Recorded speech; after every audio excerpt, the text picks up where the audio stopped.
네, 반갑습니다. 자, 이번 시간에 정보통신 개론의 네 번째 시간으로 정보 전송 방식과 프로토콜에 대해서 공부를 하게 됩니다.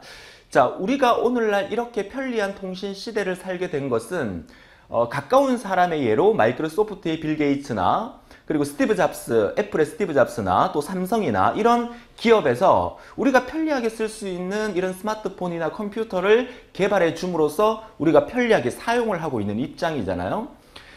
이 세상 모든 사람들에게는 신이 그 사람만의 특정한 재능들은 한 개씩 다 줬다고 합니다. 하지만 빌 게이츠나 에릭 슈미스나 스티브 잡스나 과거로 돌아가서 에디슨이나 이런 사람들에게만 준 게 아니라 스포츠 부분에서도 박지성이나 박찬호나 김연아에게만 그 재능을 준 게 아니라 모든 사람들에게 똑같은 재능을 줬지만 우리는 그 재능을 아직까지 찾지 못했을 뿐이고 그 사람들은 미리 찾아서 그것을 완벽하게 활용을 하고 있는 그런 차이라고 보시면 돼요. 우리도 그들만의 엄청난 재능을 갖고 있다는 거죠. 자, 우리가 그런 재능을 갖고 있는 사람들이 발명한 기기를 쓰면서 편리하다라고 생각하면서 쓰지만 이제는 우리가 어떤 원리로 그렇게 정보를 전송하는지 웃지 마세요. 어떤 원리로 그렇게 정보를 전송하는지에 대한 개념을 공부를 하면서 아하, 그런 거구나. 나는 통신이나 컴퓨터의 비전공자이기 때문에 굳이 이런 거 몰라도 돼 라고 생각이 들죠. 그렇지는 않다고 생각합니다. 여러분 학교 다닐 때 생각을 해보세요. 공부를 잘하는 친구가 있고 공부를 조금 못하는 친구가 있어요. 공부를 잘하는 친구에게 너 제일 잘하는 과목이 뭐냐? 라고 물었을 때 수학을 제일 잘한다 그래요. 그러면 공부를 못하는 학생한테 물어봅니다. 제일 잘하는 과목이 뭐냐? 역시 수학을 제일 잘한다고 합니다. 그런데 제일 못하는 과목은 이 친구는 영어를 제일 못하고 이 친구도 영어를 제일 못해요. 근데 점수를 들여다보면 이 친구 같은 경우에는 제일 잘하는 수학은 100점이고 제일 못하는 영어는 90점이에요. 이 친구는 제일 잘하는 수학은 60점이고 제일 못하는 영어는 50점이에요. 무슨 얘기를 들으냐면 한 가지를 잘하는 친구가 나머지도 잘한다는 얘기예요. 한 가지를 못하면 나머지도 못할 수밖에 없다는 얘기예요. 여러분들은 충분히 해낼 수 있습니다. 여러분 각계 분야에 여러분들이 가장 잘하는 거 있잖아요. 다른 건 몰라. 난 공부는 잘 못해. 하지만 사교성이 너무너무 좋아. 잘하잖아요. 사교성이 좋은 친구가 공부도 잘할 수 있다는 얘기입니다.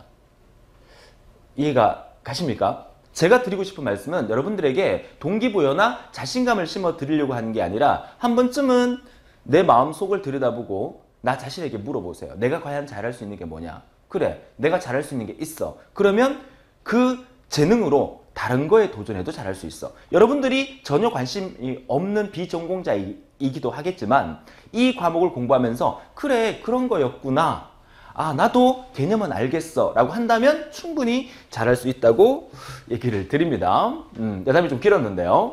자, 그래서 이번 시간에 정보 전송에 관련된 방식에 대한 부분에서 A라는 사람이 B라는 사람한테 뭔가를 보내야 되잖아요. 그죠? 그러면 A라는 사람이 B라는 데 보낸다. B라는 사람이 A라는 사람 다시 보낸다. 이걸 우리가 통신이라고 얘기를 해요.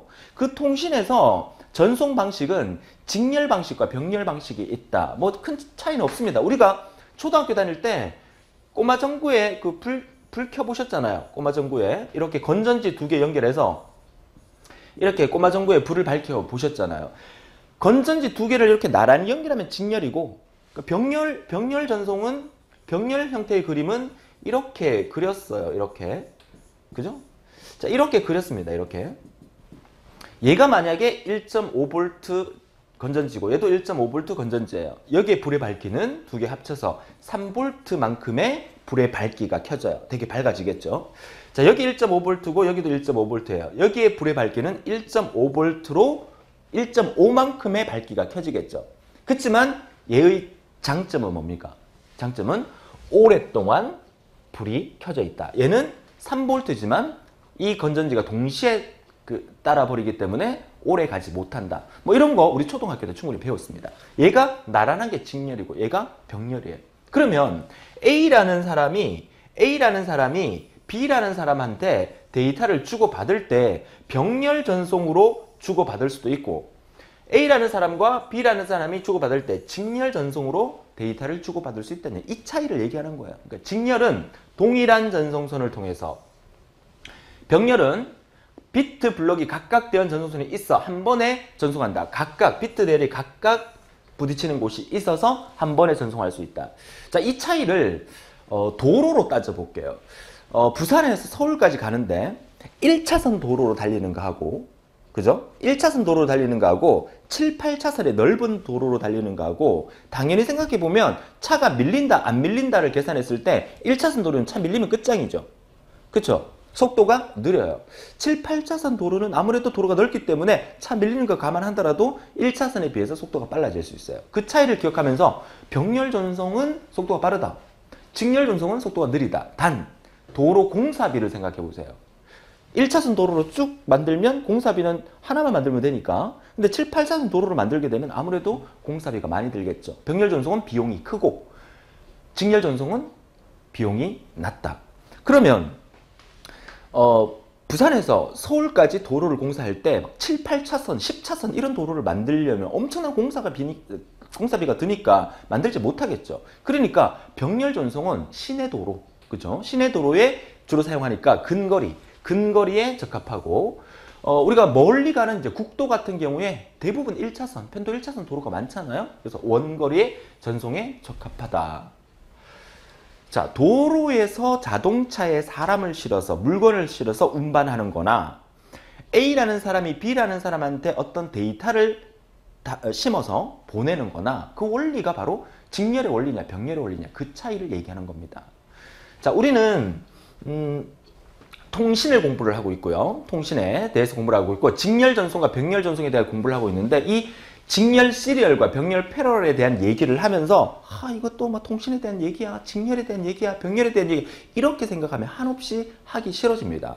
그렇지만 우리는 직렬은 1차선 도로고 우리 여행 간다. 병렬은 7, 8차선 도로다. 차 막힘 없이 넓게 간다. 그래서 병렬을 하게 되면 차가 넓으니까 비용도 많이 든다. 도로가 넓으니까 비용도 많이 든다. 그래서 시내 도로 위주에서 근거리에 사용한다. 직렬 전송은 1차선 도로니까 멀리 갈 수 있게끔 그렇게 공사비가 적으니까 사용을 한다. 그래서 장거리 전송에 주로 사용한다.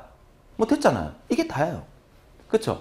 따로 줄치고 공부할 거 없습니다. 개념만 이해하시면 돼요. 자, 두 번째, 동기식과 비동기식에 대한 얘기를 하고 있죠. 동기. 우리가 이 동기와 비동기에 대한 얘기를 할 때 동기를 영어로 보면 synchronous라 그래요. 그죠? 그러니까 synchronous라고 하면 여러분들이 딱 떠오르는 게 뭡니까? synchronize 생각나시죠? synchronize swimming. 2명이나 3명의 사람들이 물속에 들어가서 동시에 똑같이 움직입니다. 기가 막히죠? 아주 예술입니다. 그죠? 그래서 동기 전송은 둘의 상태를 똑같이 맞춰놓고 통신하는 거고, 비동기는 똑같은 상태가 아닌 상태에서 통신을 하는 과정이다. 이렇게 생각하면 쉽겠죠. 그래서 동기와 비동기의 차이점인데, 시험에 나오는 키워드로 본다 그러면 비동기식에는 시작 비트와 스톱 비트, 스타트 비트와 스톱 비트가 존재한다. 이거 나중에 뒤에서 한 번 더 자세히 설명할 기회가 있을 겁니다. 비동기는 스타트와 스톱 비트를 사용하고 1200 bps 이하의 저속이다. 그래서 FSK를 사용한다. 지난 시간에 우리가 FSK 배웠어요. 자, 뭘 배웠는지 한번 복습 한번 해볼까요? 자, 지난 시간에 우리는 FSK, ASK, 그리고 PSK, 그리고 APSK, 요거 두 개 합한 거죠. QAM이라고 표현했었죠. 제가 이렇게 외우라고 했던 거 기억나십니까? 자, ASK의 속도가 1200에서 2400 사이다. 그러면 FSK는 1200 이하고 PSK는 2400 이상이다. 그리고 QAM은 9600 정도의 속도를 가진다. 요거 반드시 우리가 기억해 두라고 제가 지난 시간에 설명을 드렸던 것 같아요. 맞습니까? 자, 그러면 여기서 비동기 전송에서는 1200 bps 이하니까 동기식에 비해서 아무래도 비동기는 속도가 느리겠죠? 1200 bps 이하고 저속이고 FSK에 사용된다는 말을 지난 시간에 공부했던 내용과 일치가 되는 부분이에요. 자, 동기식 역시 전송할 데이터를 여러 블록을 나누어 블록 단위로 전송하는 방식이고 효율이 좋고요. 고속 전송에 사용된다. 동기식은 고속이다. 자, 얼만큼 고속이냐? 2400 bps 이상의 PSK 위상 편의 변조에서 주로 사용한다. 됩니까? 그래서 얘랑 연관 지어서 기억한다면 확실하게 우리가 기억할 수 있어요. 여기에다가 지난 시간에 했던 부분에다 하나 더 메모를 할 수가 있겠죠. 얘가 동기식이고, 동기식. 자, 얘가 비동기식이 되겠죠. 비동기식. 얘가 동기식입니다. 얘가 동기식이고. 그래서 FSK가 비동기식, PSK가 동기식으로 우리가 기억을 해 주신다면 이거 전체를 우리가 속도에 맞춰서 기억할 수 있어요. 자, 이런 부분들이 시험 문제에서 수치를 이용해서 문제가 충분히 많이 출제가 됐었습니다. 잘 기억해 주셨으면 좋겠네요.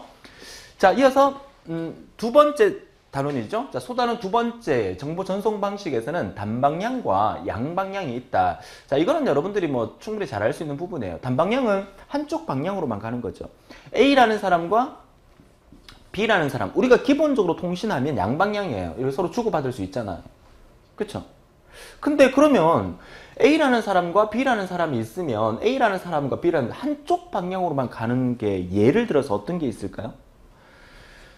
우리가 기본적으로 A라는 사람과 B라는 사람이 정보를 주고받는 것만 통신이라고 생각을 하는데요.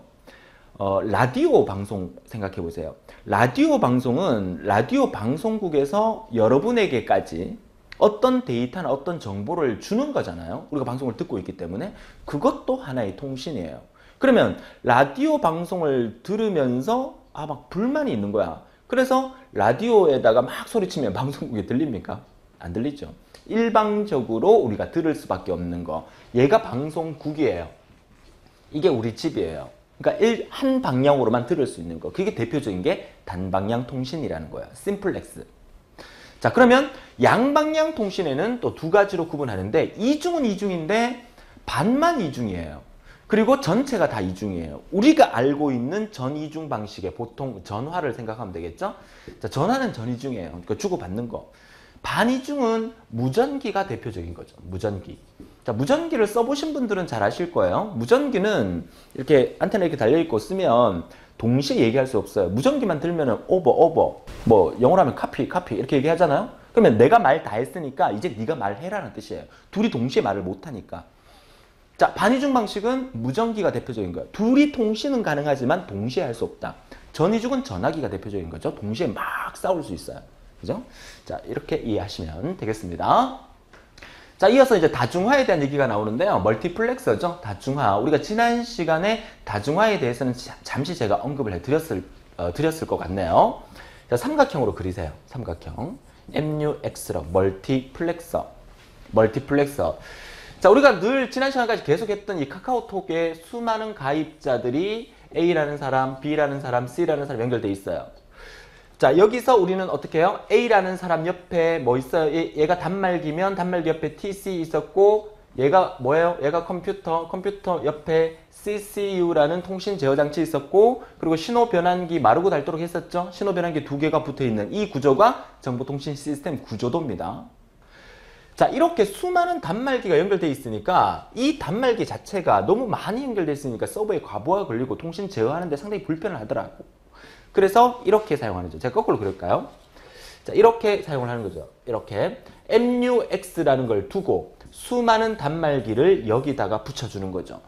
A 단말기, B 단말기, C 단말기 수많은 가입자들이 이렇게 해서 메인 서버에 이렇게 해서 메인 서버에 컴퓨터를 얘기하는 겁니다. 자, 메인 서버에 여기 컴퓨터에 접속하게끔 만들어주는 거죠.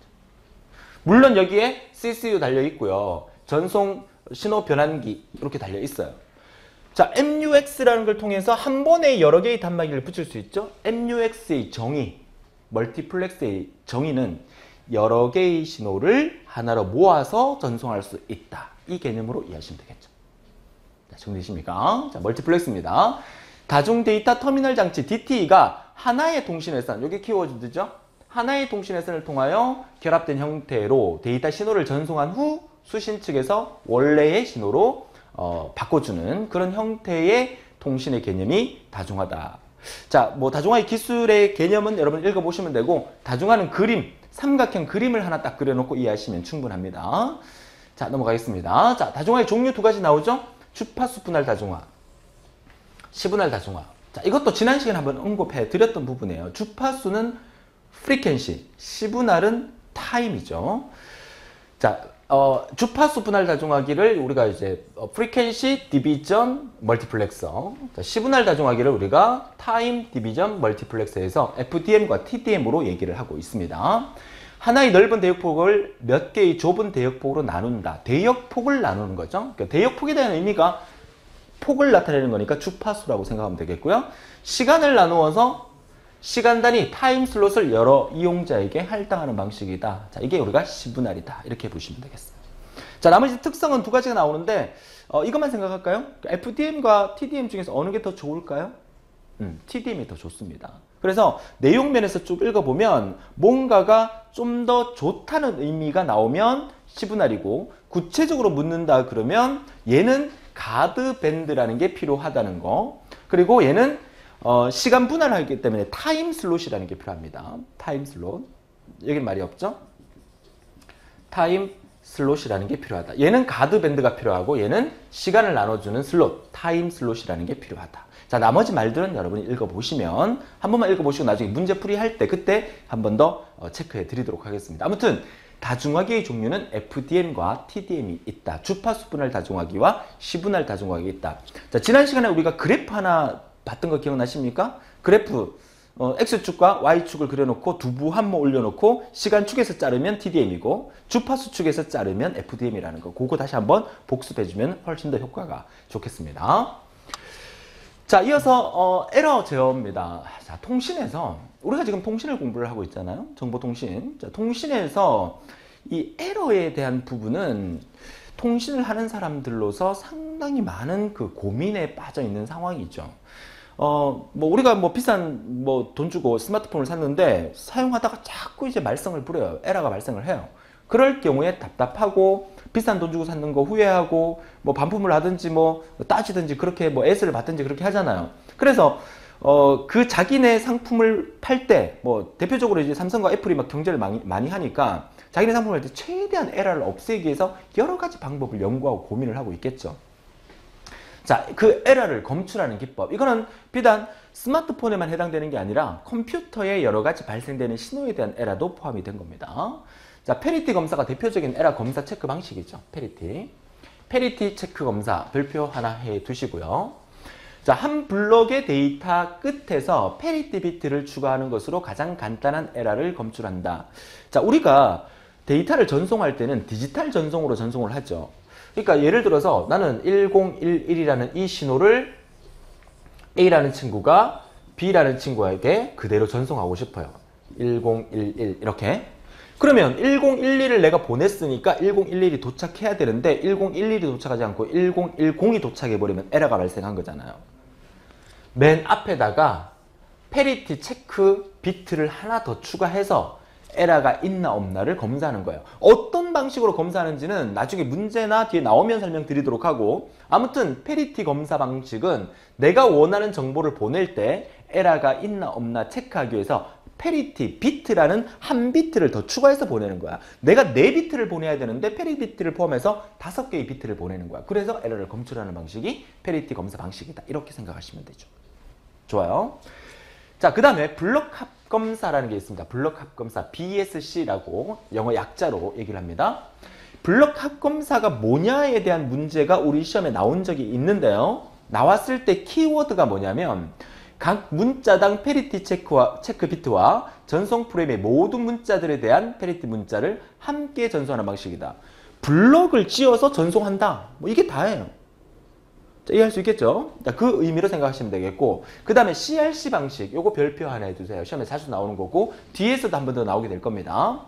에러 검출 코드인 FCS, 요 단어도 뒤에서 나올 건데 지금 한번 눈여겨봐 두세요.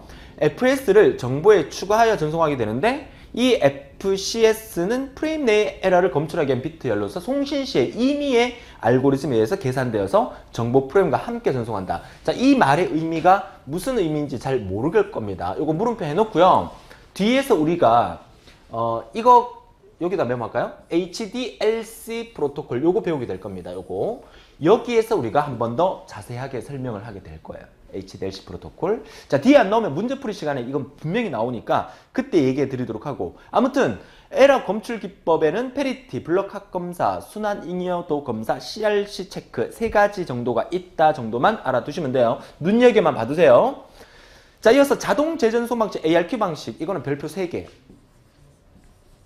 와, 지금 뭐 어려운 영어 단어 나오고 막 힘들어 죽겠어요, 선생님. 걱정하지 마세요. 걱정하지 마세요. 여러분은 합격하는 게 목표입니다. 제가 만약에 대학에서 이 정보통신 개론을 수업하면 이렇게 수업 안 해요. 원리를 해서 집에 가서 공부해 오게끔 만들고 안 해오면은 학점 날려주고 그렇게 수업을 하지만 여러분들은 지금 시험에 합격하는 게 목적이죠. 그러니까 제가 엄마한테 엄마 나 여기 가려워 긁어줘 막 이렇게 긁어주면 시원하잖아요, 그죠? 근데 여기 가렵다는데 여기를 자꾸 긁어요. 아무리 긁어봐야 피밖에 안 납니다. 우리가 해야 될 일은 자격증 시험에 합격하는 게 목적이죠. 시간이 충분히 허락하고 여러분의 반응이 좋으면 제가 강의를 좀 더 길게 만들고 해서 전반적인 통신에 대한 부분을 다 설명해 드리고 싶지만, 자, 이번 제가 지금 강의하고 있는 이 정보통신 개론 이 파트는 산업기사, 정보처리 산업기사 또는 사무자동화 산업기사의 정보통신 개론의 고득점을 막기 위한 강의이기 때문에 시험에 나오는 거 위주로 말씀드린다는 거 다시 한번 이해를 해 주세요. 자, 자동 재수능 방식 시험에 나오는 것만 얘기해 드릴게요. ARQ 방식 세 가지가 있어요. 정지, 대기, 연속적, 적응적. 시험에 ARQ 방식에 속하는 게 아닌 것은 1번 정지, 대기, 2번 연속적, 3번 적응적, 4번 다른 거 나오면 맞출 수 있으면 되고요. 쉽죠? 선생님 외워야 됩니다. 외울 필요 없어요. 나중에 문제 반복 엄청 되니까 자연스럽게 외워집니다. 영어로 나올 수도 있어요. stop and wait, 정지, 대기, 연속적, continuous. 따로 안 적어 드려도 되겠죠? continuous, 적응적, adaptive. 세 가지가 영어로 나올 수도 있다는 거 알아두시고요. 자, 그럼 도대체 정지, 대기, ARQ, 연속적 ARQ, 적응적 ARQ가 뭐냐? 이거 두 가지 차이점을 일단 먼저 한번 볼까요? 정지, 대기. 내가 만약에 친구한테 지금 제가 들고 있는 게 몇 개 없어서, 자, 리모컨하고 펜 2개입니다. 내가 친구한테 이 세 개의 데이터를 보내려고 합니다. 그러면 지금 우리가 뭘 하고 있는 거예요? 지금 에러 검출 기법을 하는 거잖아요. 이 세 개의 데이터를 보내는데 에러가 있으면 안 되잖아. 그럼 내가 친구한테 이 세 개의 데이터를 보낼 때 보내는 첫 번째 방식이 정지, 대기 방식 어떻게 보내느냐 하면 이렇게 보냅니다. 하나 보내고 기다려요. 친구의 반응을. 에러가 있다 없다 얘기해 줄 때까지. 또 하나 보내고 기다립니다. 또 하나 보내고 기다려요. 이렇게 기다리는 방식인데 친구한테 하나를 보냈어요? 하나를 보내고 난 다음에 기다렸을 때 친구는 나한테 뭘 보내줘야 되냐면 이 데이터를 받고 난 다음에 에러가 있다 없다를 나한테 알려줘야 돼요. 그럼 이 데이터를 받고 난 다음에 에러가 없어 친구야 라고 얘기하면 나는 어떻게 해요? 그래 알았어. 두 번째 데이터 봐둬. 이렇게 보내죠. 그럼 두 번째 데이터를 친구가 받았어요. 받고 난 다음에 에러가 있어. 야 에러가 있어. 그럼 어떻게 해? 보내는 측에서 두 번째 거를 다시 보내주는 거야. 결국 이 말이 무슨 말이냐면 하나 보내고 기다리고 하나 보내고 기다려요. 정지, 대기. 왜 기다려? 뭘 기다려? 에러가 있다 없다에 답변이 올 때까지. 자, 정지, 대기, ARQ는 ACK나 NAK를 기다린다. 자, 이렇게 이해하면 될 거예요. 선생님 ACK는 뭡니까? Acknowledge, 긍정응답. 얘는 부정응답이에요. 부정응답. 말 그대로 오케이, 노 이런 뜻이 에러가 없다, 좋다, 괜찮다. 그죠? ACK, 에러가 있다, 안 좋다, NAK. 이 두 개의 신호를 나한테 보내주면 ACK가 날라오면 다음 거 보내면 되고 NAK가 날라오면 아까 보냈던 거 다시 보내줘야 돼요. 이게 정지대기 ARQ. 이해할 수 있겠죠? 자, 그러면 연속적 ARQ는요. 한꺼번에 보내요. 아까 정지대기 ARQ는 이 세 개를 한 개씩 따로 보냈잖아요. 연속적 ARQ는 세 개를 동시에 보냅니다. 이렇게. 동시에. 그러면 동시에 받은 B라는 친구가 검사를 해요. 검사하고 검사를 해요. 검사를 하다가 두 번째 거에서 첫 번째 건 에러가 없었어요. 두 번째 거에 에러가 발생됐잖아. 그러면 친구한테 야, 두 번째 에러 발생했어 라고 얘기합니다. 그러면 보냈던 이 친구는 두 번째 거 에러 발생했구나. 그러면 첫 번째 거는 오케이 했으니까 놔두고 두 번째 거부터 세 번째까지 다시 다 보내줘요. 이거 잘 이해를 하셔야 됩니다. 만약에 내가 보낼 데이터가 100개가 있다. 그럼 친구가 받아보니까 100개를 다 검사해보니까 50번째에서 에러가 있어요. 그럼 50번째 에러가 있다라고 얘기하면 이 친구는 50번째부터 100번째까지를 다시 보내줘야 돼요. 만약에 진짜 운이 없을 경우에 100개를 보냈는데 1번에서 에러 발생했다. 그럼 이 친구는 1번부터 100번까지 다시 다 보내줘야 돼. 너무 비효율적이지 않습니까? 그래서 새로운 방법을 하나 더 개발했어요. 3개를 보내든 100개를 보내든 동시에 다 보냈어요? B라는 친구가 받았어. 50번째 에러가 생겼어. 그러면 이 친구한테 50번째 에러 생겼다라고 얘기하면 이 친구는 50번째 거만 다시 보내줄 수도 있어요. 그게 이 두 가지 차이예요. 고백앤 ARQ는 에러 비트 이후를 모두 재전송하는 방식이고 선택적 ARQ는 에라 비트만 재전송하는 방식이다. 자, 이해할 수 있겠죠? 정지대기와 연속적의 차이는 정지대기는 하나씩 보내는 거고 연속적은 한꺼번에 보내는 건데 한꺼번에 보내는 것 중에서 고백의 ARQ는 에러가 발생한 이후를 다시 다 보내야 되고 선택적 ARQ는 에러가 발생한 그 비트만 다시 보내면 된다. 됩니까? 자, 그 다음에 적응적 ARQ는 요것만 기억하면 돼요. 효율성이 가장 좋다. 효율이 가장 높다라고만 이해하시면 되겠어요. 효율이 가장 높다. 자, 우리가 시험에 주로 나오는 거는 이겁니다. 정지대기 ARQ와 연속적의 차이점, 그리고 연속주 중에서 고백의 ARQ와 선택적 ARQ의 차이점. 자, 정리되시죠? 자, 이번 시간에 어떻게 보면 하이라이트라고 보시면 돼요. 이게 가장 시험에 많이 나오는 부분이라고 볼 수 있겠습니다. 자, 이제 이어서 정보 전송 방식에 대한 얘기는 여기까지만 해드리고 이어서 통신 프로토콜인데요. 원래는 이 프로토콜이라는 단원을 제가 다음 강의에 설명드리려고 했는데 최근 들어서 이 프로토콜에 대한 문제가 급격히 줄었어요. 그래서 이번 단위를 포함시키면서 불필요 없는 부분을 많이 제거를 했습니다. 자, 보세요. 자, 프로토콜의 정의는 이 프로토콜을 뭐라고 생각하면 되냐면 프로미스라고 생각하세요. 프로미스. 약속이다. 규약이다. 지난번에 제가 돼지 콧구멍 얘기를 해드렸는데 돼지 콧구멍 처음 들어보시는 분들은 앞 강의를 안 들으신 분인데 그죠? 전 세계적으로 전원 콘센트를 동일하게 만든다면 이 연결잭 자체가 필요 없이 전 세계가 공용으로 이용할 수 있도록 전 세계 표준화 기관에서 그러한 것들을 만들어내면 되죠. 우리 통신에서도 우리가 모뎀에 DT와 DC 접속할 때 RS-232C의 25핀 커넥터를 이용하라라고 표준화를 만든 기관이 우리가 EIA라고 얘기를 했었죠. 그리고 이게 지난 시간에 배웠는데 뭐 기억 안 나면 상관없어요. 어디서 들어본 것 같다라면 성공한 거고 못 들어보셨다 그러면 본 강의 앞에서 다시 한 번만 들어주시면 되겠습니다. 자, 프로토콜의 정의는 통신 시스템에서 멀리 있는 다른 통신 시스템과 전송 매체를 연결하여 통신할 수 있도록 해주는 절차나 규범이다. 요거 절차나 규범을 우리가 통신 규약, 프로토콜을 한다. 우리말로 통신 규약이라고 하니까 통신 규약이라는 말 메모해 두시면 좋겠고요. 자, 프로토콜의 기본 구성 요소 요거 세 가지. 요거는요, 구문이 뭐냐, 의미가 뭐냐, 타이밍이 뭐냐, 그 말은 말 속에 의미가 있으니까 큰 어려움 없고 시험에는 항상 이렇게 나와요. 다음 중 통신의 3요소가 프로토콜의 3요소가 아닌 것은. 저는 이렇게 외웠어요. 첫 번째 글자 따서 구이타 이렇게 외웠어요. 구이타. 구이순 아닙니까? 타이밍의 타자를 따서 구이타 이렇게 외웠어요. 왜냐하면 보통 순서라고 하면 뭐 시퀀스라는 영어 단어를 쓸 수도 있고 타이밍이라는 단어를 쓸 수 있는데 한글로만 외워두면 영어로 나오는 경우가 많거든요. 영어로 나오게 되면 좀 헷갈릴까봐 구문, 의미, 순서를 영어로 타이밍이라고 불러서 구이타 이렇게 외워주시면 좋겠어요. 프로토콜의 기본 구성 요소에 속하는 게 아닌 것은 이렇게 출제가 됩니다. 많이 나왔었고요. 쉬운 문제죠. 자, 계층 프로토콜의 목적입니다. 프로토콜 중에서도 계층적으로 되어 있는 프로토콜이 있어요. 프로토콜. 자, 복잡한 네트워크를 논리적으로 좀 더 작고 이해하기 쉬운 부분으로 나눈다는 의미고요. 네트워크 기능 간의 표준화된 인터페이스를 제공하고 그리고 표준화된 인터페이스를 이용하여 계층 간의 독립적인 구현이 가능하다. 이거 다 시험에 나왔던 문장입니다. 계층 프로토콜의 목적에 속하는 게 아닌 것은. 자, 한 번만 읽어봐 주시면 되겠습니다. 자, 네 번째 프로토콜의 방식에서 이제 BSC, DDCMP, SDLC, HDLC 나오는데 이거 아까 제가 앞에서 뒤에 가서 한번 설명드릴게요 라고 했던 부분이 바로 이거예요. 자, 나머지는 키워드만 기억하면 되고 HDLC 프로토콜은 좀 구체적으로 알아두셔야 됩니다. 자, BSC 프로토콜은 요거 문자 방식이라는 거.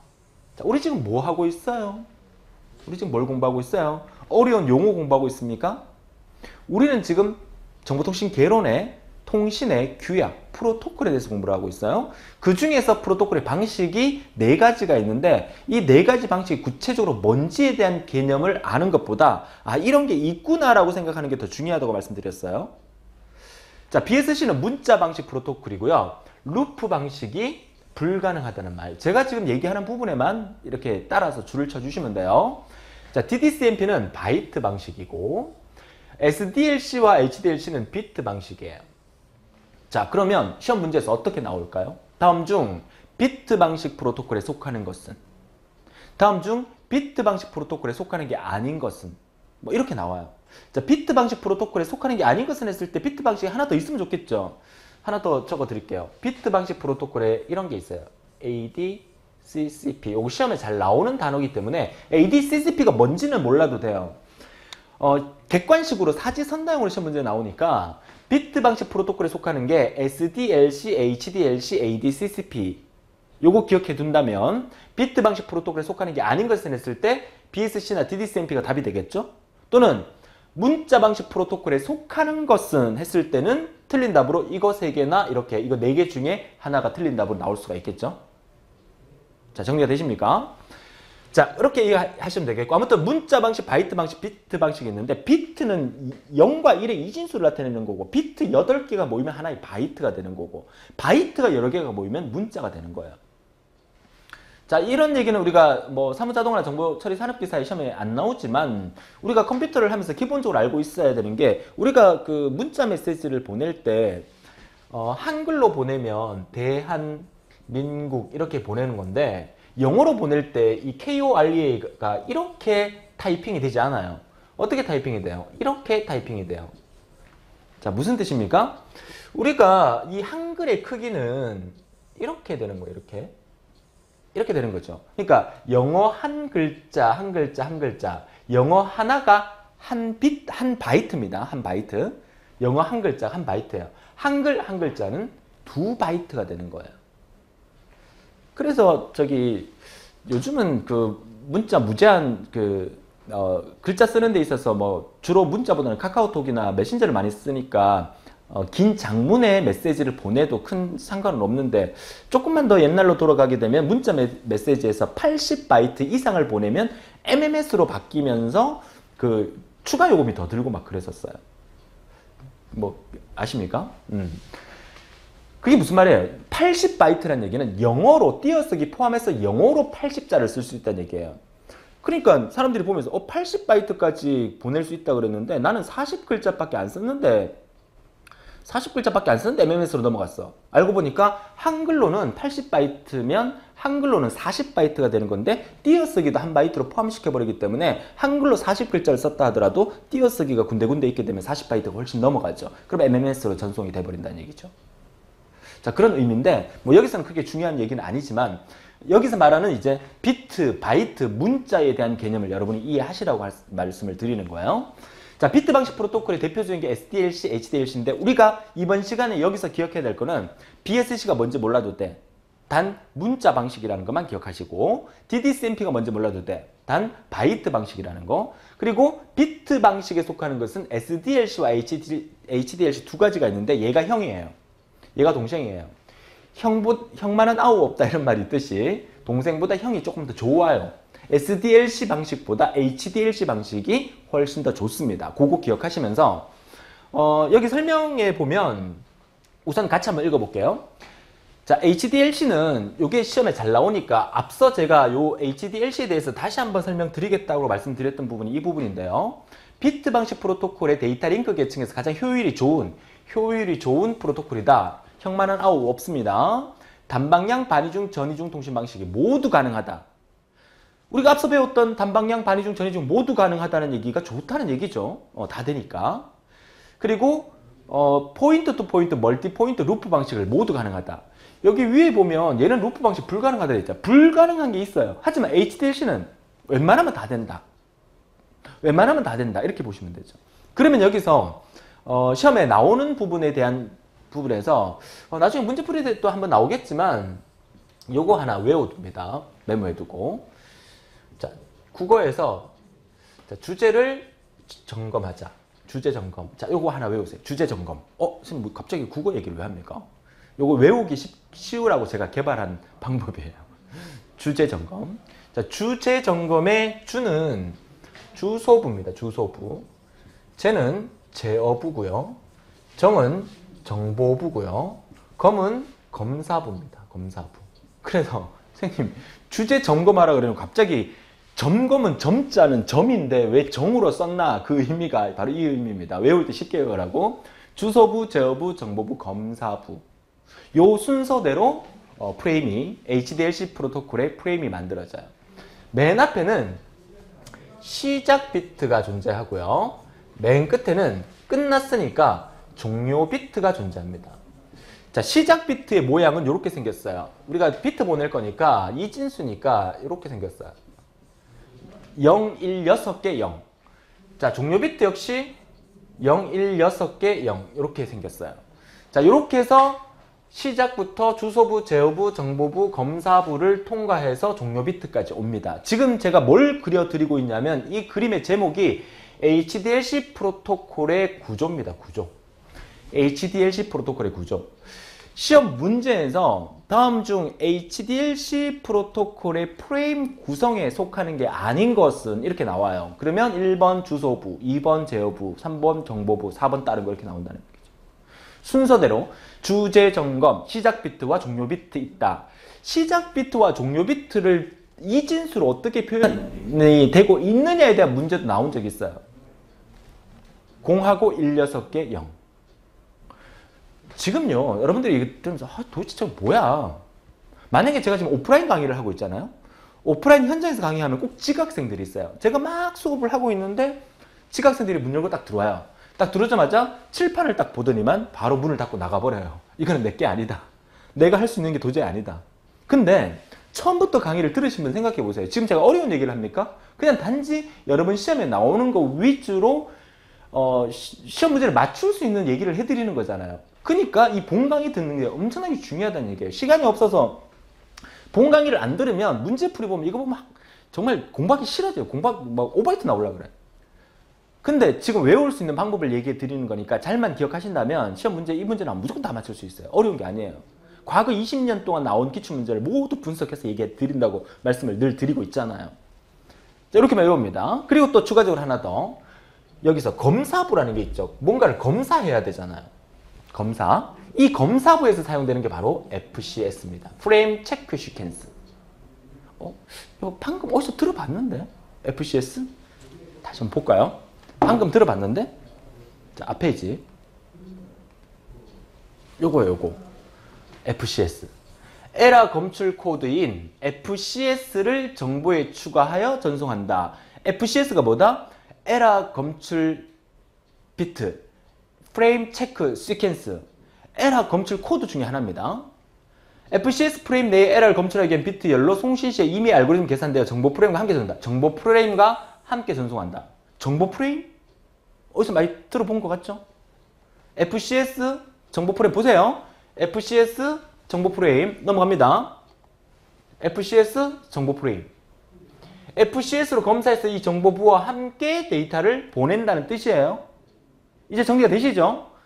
여기서 HDLC 프로토콜의 검사부에서 FCS를 사용한다는 것까지만 기억하시면 돼요. 자, 끝났어요. 자, 우리가 이번 페이지에서 프로토콜 방식의 종류는 4가지가 있습니다. BSC 프로토콜, DDCMP, SDLC, HDLC 4가지가 있었고요.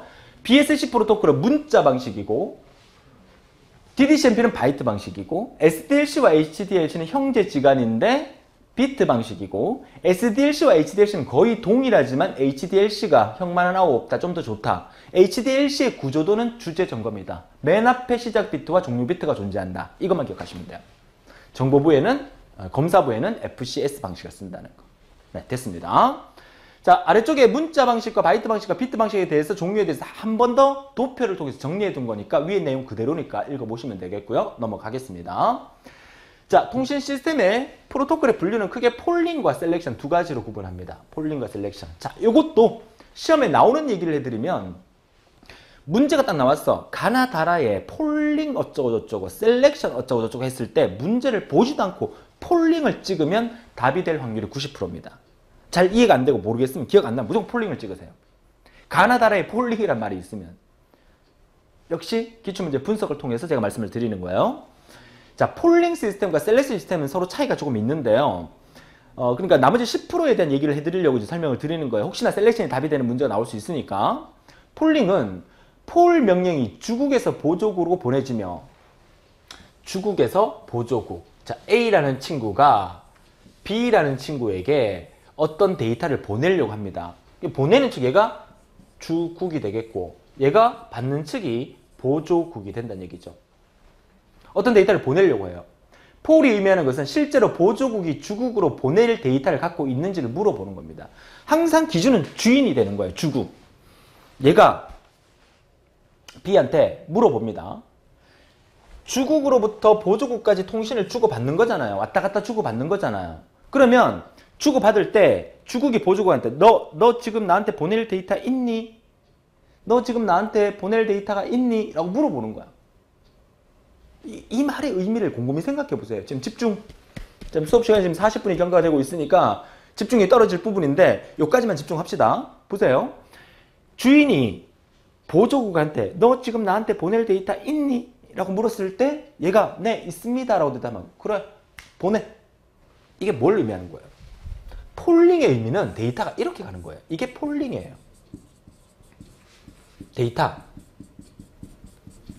데이터의 전송 방향. 선생님 주국이 뭘 한다고 안 그랬어요? 보세요.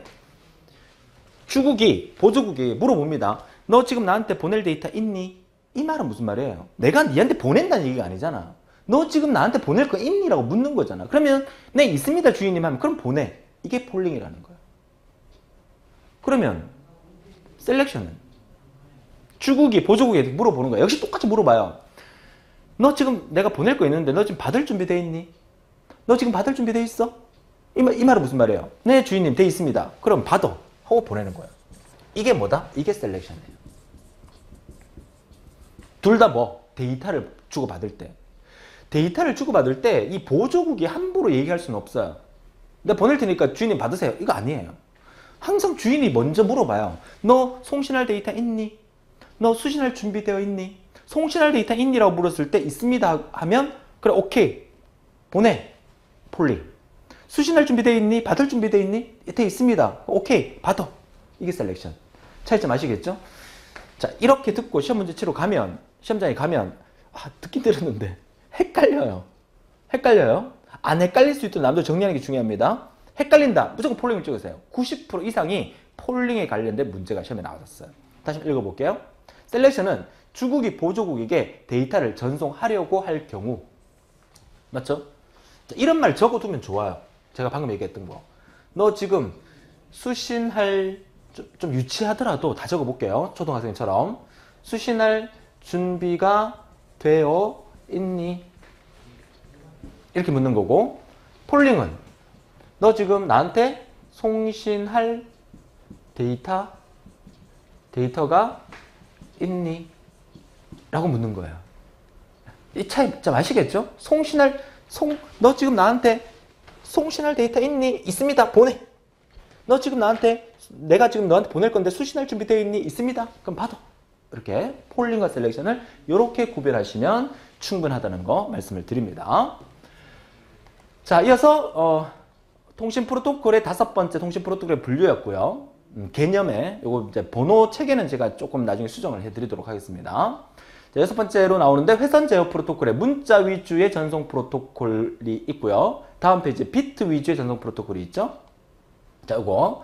자, 그러면 문자 위주의 전송 프로토콜은 이게 아까 문자 방식을 의미하는 거예요. 자, 다음 페이지에 비트 위주의 전송 프로토콜 역시 앞서 얘기했던 비트 방식을 얘기하는 거예요. 자, 보세요. 문자 위주의 프로토콜은 아까 여기 보시면 문자 방식 프로토콜의 대표적인 게 BSC였죠. 비트 방식의 대표적인 건 두 개였죠. SDLC와 HDLC. 자, 요거 BSC 프로토콜이 대표적인 거고, 다음 페이지에 비트 위주는 SDLC와 HDLC 프로토콜이 대표적인 거다. 그러면 문자 방식과 비트 방식에 대해서 구체적으로 설명해 둔 내용이에요. 읽어보시면 돼요. 큰 어려움은 없으세요. 기본적으로 메인프레임 네트워크에 사용되는 동기식 통신의 한 형태고요. 바이너리가 뭡니까? 이진이라는 뜻이죠. 이진이라는 단어는 데이터가 바이너리화 된다는 것을 의미하고, 싱크로노스라는 말이 뭐였죠? 동기라는 말이었죠. 동기라는 부분은 데이터 전송이 시작되기 전에 송신자와 수신자 모두가 동기화되는 똑같은 상태를 유지하고 있어야 된다, 이런 얘기예요. 자, 요거 약자 요거 4가지는 눈여겨봐 두세요. 자, ENQ라는 말, enquire, 송신받을 준비가 되어 있는지를 확인하는 용어입니다. 지금 외울 필요는 없으세요. 자, ACK는 아까 얘기 드렸죠. acknowledge, 긍정적인 응답을 얘기하는 거고, 반대 의미가 NAK입니다. 얘가 뭐다? 부정응답을 얘기하는 거야. STX는 텍스트입니다. 스타트 오브 텍스트의 약자죠. 말 그대로죠. 텍스트의 시작을 나타내는 거고, 얘의 반대는 ETX라는 것도 있어요. End of Text. EOT라고도 하죠. EOT. End of Text. 텍스트의 끝을 나타내는 용어. 자, DLE는 제어 문자 앞에 놓여 이들 문자의 유효한 제어 문자를 표시한다. 제어 문자에 관련된 얘기가 DLE라는 거. 요거 정리해 주시면 되겠어요. 회선 제어 프로토콜의 문자 전송 프로토콜의 용어 몇 가지만 알아두시고요. 자, 이어서 비트 위즈 전송 프로토콜은 자, 데이터 통신의 OSI 7계층 모델의 제2계층인 데이터 링크 계층에서 사용되는 전송 프로토콜이다. 요거 메모해 두시고요. 선생님 이게 무슨 말이에요? 하는데요. 다음 페이지 잠깐 볼게요. 다음 페이지에 요거 OSI 7계층 참조 모델이라고 제가 표를 만들어 놨어요. 이거 우리 정보처리 기사, 정보처리 산업기사와 사무자동 산업기사에서는 이 문제가 자주 출제는 안 됩니다. 그러니까 기사의 데이터 통신에서 자주 출제가 되긴 하는데요. 구체적으로 다 설명드리고 싶지만 시험에 나오는 것만 이따가 다시 설명드릴 건데, 여기 1층부터 7층 중에서 아까 얘기했던 게 OSI 7계층 모델의 제2계층인 2층에 있는 이 데이터 링크 계층 요거. 이 계층인 데이터 링크 계층에서 사용되는 프로토콜이 뭐다? 비트 위주의 프로토콜이다. 그럼 얘가 뭐란 얘기예요? 얘가 비트 위주 프로토콜에 사용되는 거다. 이 말이죠. 자, X25 패킷 스위칭 네트워크에 사용된다. 요 X25 패킷 스위칭 요거는 다음 단원에서 아마 언급을 해드릴 겁니다. 자, 프레임이라고 불리는 데이터 단위로 이루어지고요. 프레임은 네트워크를 통해 전송되고, 그리고 도착지에는 성공적으로 도착했는지를 검증하는 방식이고, 비트 방식이란 특수한 플래그 문자가 메시지의 처음과 끝에 위치한다. 자, 집중해서 들으신 분들은 이거 앞에서 선생님이 얘기했던 거 다시 얘기하는구나 라고 알고 있을 거예요. 특수한 플래그 문자가 메시지의 처음과 끝에 위치한다. 이거 뭐예요? 아까 앞에서 주, 제, 정, 검, 맨 앞에 시작에 특수한 문자 0하고 1, 6개 0. 맨 끝에 종료 문자 0하고 1, 6개 0. 이거 얘기하는 거잖아. 그죠?